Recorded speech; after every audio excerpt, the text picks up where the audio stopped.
Vamos ser verdadeiros e vamos assumir a nossa responsabilidade. Senhor, o que queres que eu faça?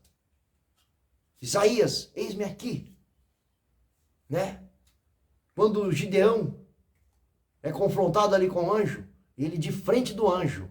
Imagina você de frente do anjo. Né? Um reluz. É um ser celestial. E quando Gideão homem valente e valoroso, né? E ele, que valente e valoroso que? Cadê esse Deus que meus antepassados falavam? Cadê esse Deus dos milagres, dos sinais, dos prodígios? Cadê esse Deus? E Gideão ali questionou, malhava trigo no lagar, estava sendo estratégico, porque Deus não vai pegar ninguém que está sem fazer nada, ninguém que está ocioso, ninguém que está aí de barriga para cima, como diz os antigos, como diz o bom mineiro. Mas ele vai pegar aquele que está fazendo algo. Então, se você está aí tentando pregar e gaguejando, não tem problema. Continue fazendo.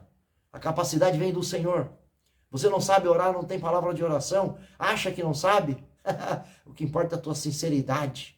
O que importa é a tua devoção. O que importa é a tua fé. O que importa é o crer. Se crês, verás a glória de Deus. Então, é disso que estamos falando. É em nós, por nós e através de nós. Né?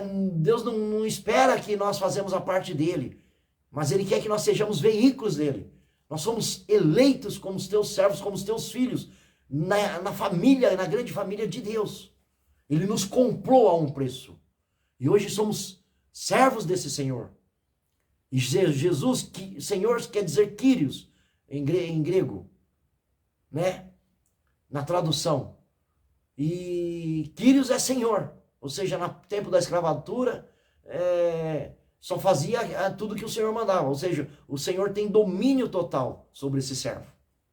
Ele não faz nada que não seja para agradar o seu Senhor. Ele não faz nada que não seja o condicionado, o planejado, o programado pelo seu Senhor.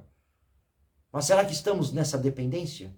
Será que estamos mergulhando no rio do Espírito para que o Senhor, né, em Timóteo, segundo Timóteo 2,15, se não falha a memória, Deus não nos deu espírito de temor, de medo, de covardia, mas de tremor, de ousadia, de amor e de moderação. Então, sejamos esse servo e serva do Senhor, para andar nesse lugar em que o nosso Senhor quer. E Ele vai nos direcionando. Na vida prática aqui desta palavra, estamos aqui comendo essa prática. Lázaro foi ressuscitado, mas Lázaro já morreu de novo. Lázaro já foi sepultado outra vez e agora vive no braço do Pai. Marta, Maria também. Pelo menos essa Marta, essa Maria e esse Lázaro. Jesus também já mataram ele e Deus o ressuscitou no terceiro dia. E assenta à destra de Deus e está em toda parte. Porque é um Deus, é onisciente, onipresente, onipotente, é o Criador, não é a criatura. E o teu Espírito nos deu para nos dar força, nos capacitar, nos direcionar, nos ungir, nos dar espírito de excelências. Então, para a vida prática aqui, qual que é a vida prática aqui dessa palavra? Que nós possamos manusear bem essa palavra. E como eu vou manusear algo, aqui é a espada do Espírito. Espada do Espírito é a ferramenta que eu vou vencer os dias maus, que eu vou vencer as minhas lutas, as minhas batalhas, as minhas agonias, as minhas aflições, os pecados, as tentações, o perseguidor da minha alma. Eu vou vencer a quebra de princípio. Vou vencer o quê? Usando a espada do Espírito, que é a palavra de Deus. E como eu vou manusear uma espada se eu não treino com ela? Né? Um bom espadachim precisa treinar horas a fios para virar um bom espadachim, para virar um bom lutador, um bom guerreiro. Somos aqui, as nossas lutas hoje não é contra a carne nem contra o sangue, Efésios 6, mas contra as hostes infernais nos lugares celestiais, espírito da maldade. Então a nossa luta é muito mais ferrenha do que antigamente na época de Moisés e de Josué, que era espada contra espada. Satanás imperava sim, mas era uma luta diferenciada. Hoje nós estamos numa luta espiritual, inclusive em lugares celestiais. Às vezes as lutas estão dentro de casa. Às vezes as nossas batalhas estão na nossa mesa, do nosso lado, na nossa cama. Porque não é a pessoa em si, às vezes o nosso filho, o nosso cônjuge, mas possesso do inimigo das nossas almas, de demônios, de espíritos maus, porque deram brecha, porque quebraram o princípio, porque afastaram a presença de Deus e porque entristeceram o Espírito Santo, ou por sequer, às vezes nem sequer recebeu, nem sequer converteu. E às vezes temos que lutar. Mas quais são as nossas armas para lutar contra tudo isto?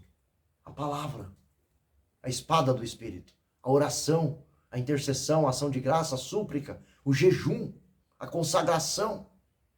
São armas poderosas para destruir sofismas e nossos inimigos. Palavra prática para nós hoje. O que eu quero te ensinar é você meditar na palavra, ruminar a palavra. Felizes e abençoados são todos que meditam na palavra de dia e de noite. São como árvores plantadas junto a ribeiros que dão seu fruto em estações próprias, a qual florescerão. Salmo 1. É lindo esse salmo. E examina a palavra, porque você vai ser frutífero, você vai ser próspero. E o Senhor vai fazer em você, por você e através de você. Então não fique preocupado com o que você vai ganhar aqui de riquezas, de status, de poder. Porque o que Deus quiser te dar, Jó era o homem mais rico do Oriente. E o diabo pediu permissão para Deus, para tocar na vida de Jó. E tocou nas 5 áreas da vida de Jó. Destruiu por completo Jó. E ele se rendeu ao Senhor. E ele continuou adorando o Senhor. Ele continuou servindo ao Senhor. Ele enterrou seus 10 filhos e adorou. Qual a sua luta hoje? Qual a sua dificuldade hoje?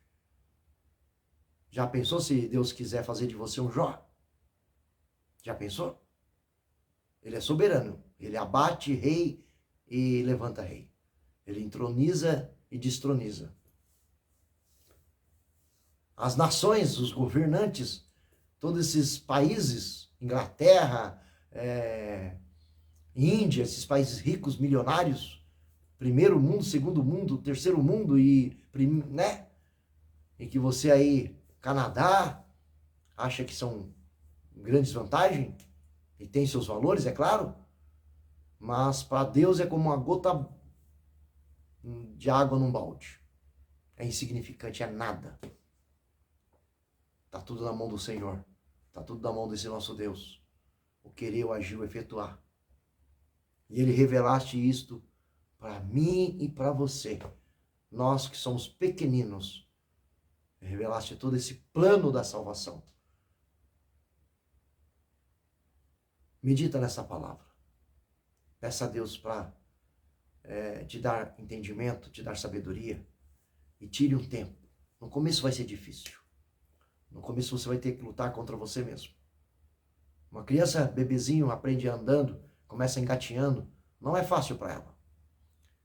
A ciência médica diz que para nascer, tanto a mãe tem dor como a criança para nascer tem dor.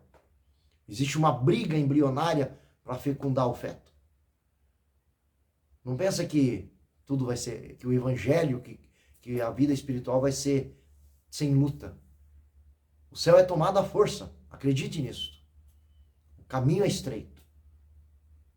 Mas na medida que você vai aprofundando nisto, a graça capacitadora, a força do Senhor, a fé que remove montanhas e que destrói todos os embaraços e todas as paredes e muralhas, vai te dando essa força e aí você vai galgando degraus e amadurecendo e aí sim vai se tornando um pouco mais fácil. Não significa que vai deixar de ter lutas. No mundo tereis aflição. Tem de bom ânimo, porque eu venci o mundo. Palavras de Jesus, tá? Que Deus te abençoe, que Deus te consagre, no nome de Jesus.